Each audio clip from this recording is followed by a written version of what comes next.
if we're gonna be observing the material built of this camera para magkaroon kayo ng idea before you even buy it. So mag-start tayo sa tripod niya. So if I'm gonna disconnect this one. So the tripod itself is I shall say nothing is very special about it. Pero definitely yung weight wise, I can say that it's really well built kasi meron siyang rubber sa baba. Very important yan kasi yung rubber sa baba will make you and allow you to ensure that hindi siya magsaslide.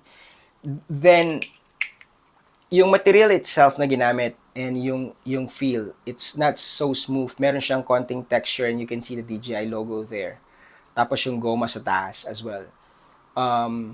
And looking at this parts, you can see the details too. In a nutshell, alam mo na hindi siya tinipid. And this one does not feel like you're holding something that you purchased from a cheap store from or probably cheap fabrication sa ibang country. I'm not gonna mention it. Lipat tayo sa extended battery niya. Okay.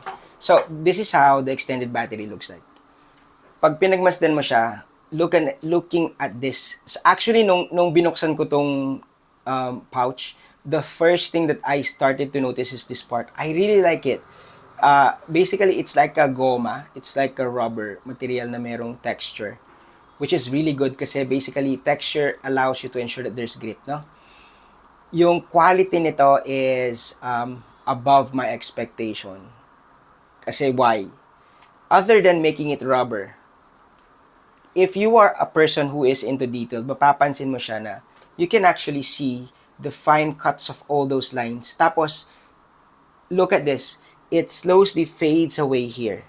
That's a detail that I am really amazed. Kasi they can actually just do like random lines, right? Pero what they did is they slowly fade it away here para mag-blend siya sa material. Now, what makes it really looks cool is yung since I really like black and gray, is tinransition nila yung light gray to something darker gray material.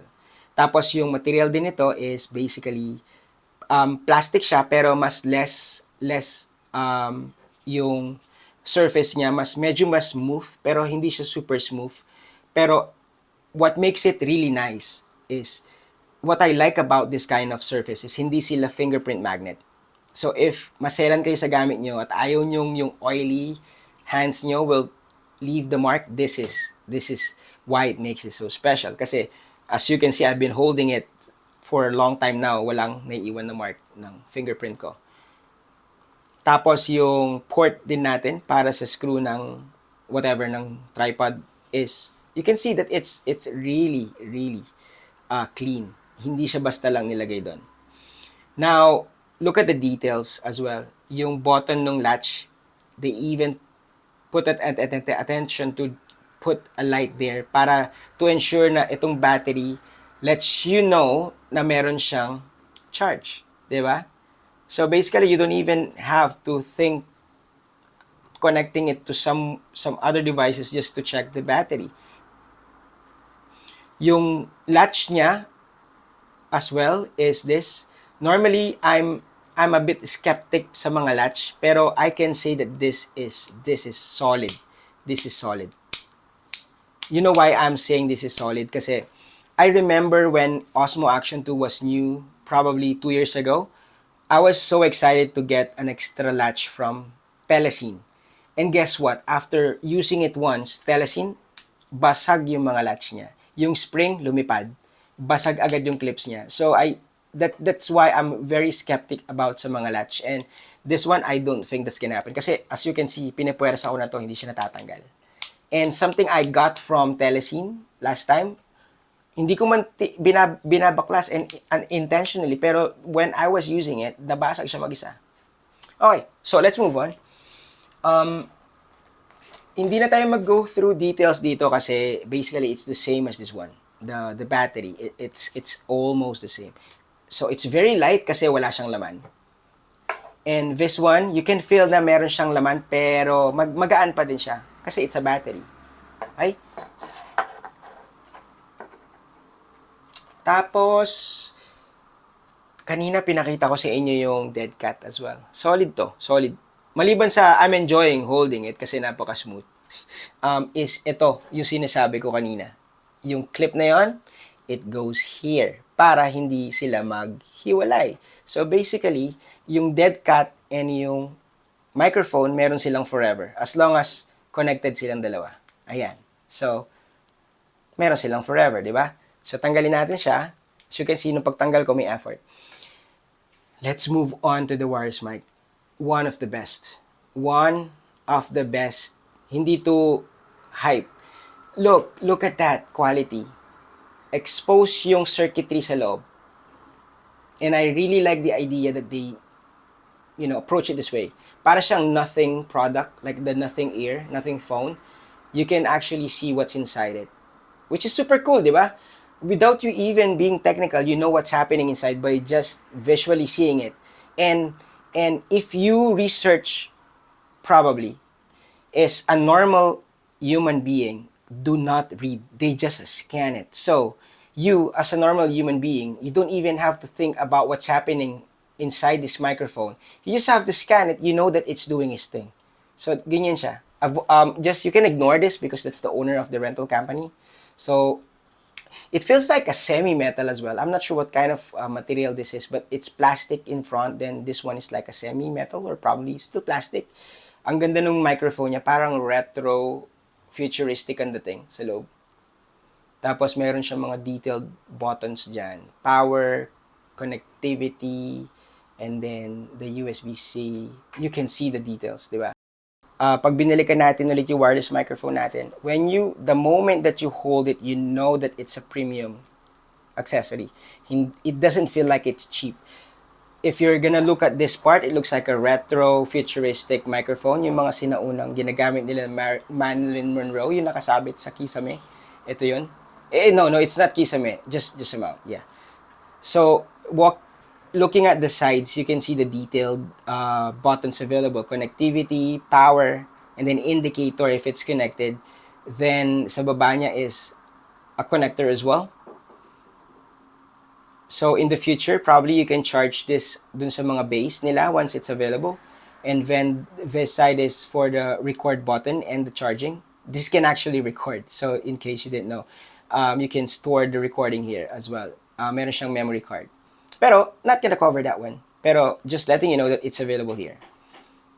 Ganyan siya. And then, the last part of this is you can see, itong likod, clip na lang yan. Pero you can see na meron pa siyang nakasulat na information. Diba? So, this is the microphone. Now, let's move on. Punta tayo sa dead cat. Yung dead cat is very simple lang. Pero, you will see na nag-pay attention sila dito. Why? Maliban sa mag-enjoy kang hinahawakan to, kasi napaka-smooth, is meron siyang lock na kasama. Ito. So, why this is very important? Kasi, pag meron siyang ganon, pwede mo siyang ipasok dun sa audio plug dun. There you go. It's locked. So, this will now allow you to ensure na hindi mahuhulog yan. Yan. Okay. So, hindi yan mahulog. For you to be able to remove it, you have to really put an effort and sabunutan siya. Iya! Ayan, di ba? So, this is really cool. Pag naiinip kayo, wala kayong magawa sa buong araw, ganun-ganunin nyo lang yung dead cat, mag-enjoy kayo. Para kayong nang hihimas ng Shih Tzu. Okay, so let's move on. Let's go to the most important one, which is the camera itself. You can see that the camera itself, if we're gonna look around it, is yung likod niya, which is yung likod niya sa atin, yung harap sa inyo, is makikita niyo yung material kamukha sa baterya. Meron siyang lines, and you can see that it's separated. Tapos yung fine line cuts, that's the microphone. And then it slowly fade away dun sa DJI product. Why the design is like this? It's simple, grip. You can hear it, di ba? So that's the reason why. Ngayon, if you go to the other side, makikita nyo yung Pocket 3 logo, and then the SD card slot as well. Very minimalist. Pero look at this one. I just wanted to pay attention to this. Look at that line. super pantay. Considering that this is a moving part of the camera, but when you put it back, you don't have to worry. You can see that it's super aligned. That is attention to details. Moving around, makikita nyo is, yeah, maliban sa mukha ko, is if itong dalawang button, super minimalist. And that's what makes a product so special. Stop introducing, kumbaga, a lot of functionalities kasi most of the time, your consumers are actually just normal people. So having two physical buttons here is very, very plus for me. Kasi all I have to do is just to press the button, record it, bam, I'm recording everything. And then the next thing that I wanted to have is the joystick kasi it's a gimbal. Having the joystick allows me to basically control the gimbal. So that's more than enough. Why? Kasi everything else is on my screen. So all the things that I don't need much of the time is just on my screen. So if I'm going to start recording, all I have to do is just to access my screen, do the configuration, and after that, just press the button and you can start recording, di ba? And that is a good quality of this portion. So, puntahan natin yung meron siyang material dito na pansinin nyo. It's not part of the base, so they separated it. That's attention to details as well. Let me switch it off para hindi kayo bothered sa itsura ng camera. Kita nyo yan? That's another thing that makes it so special is when I switch it on, it goes to the position that I wanted, either front position or selfie position. But this is what makes it really cool. When you switch it off, observe that. Switch it off. Okay. There you go. Nung pinatay ko siya, napansin niyo yung gimbal itself, it reposition itself. Kaya ko siya pinakita, paano siya namamatay is, you will notice that it reposition yung gimbal mo. Why?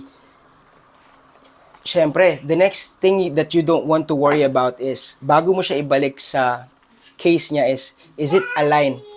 Yes. Wait lang, I'll finish this one. Yes, I'll finish this one. So, the last thing that you don't have to wanted to worry is, tama ba yung orientation niya? So, what DJI did is, it auto-reposition para when you reset it back doon sa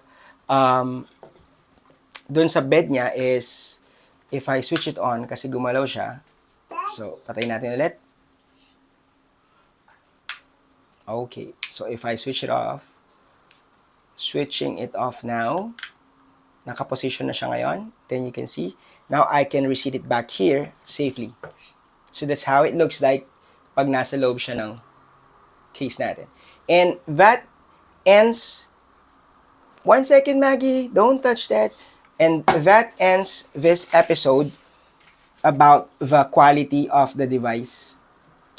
Do I find it premium? Definitely. It's more than a premium material that I can see. All the attention to details that they put in this one is above expectation. And I can confidently say that kasi maselan ako sa gamit ko. And I can say that this is really good quality. And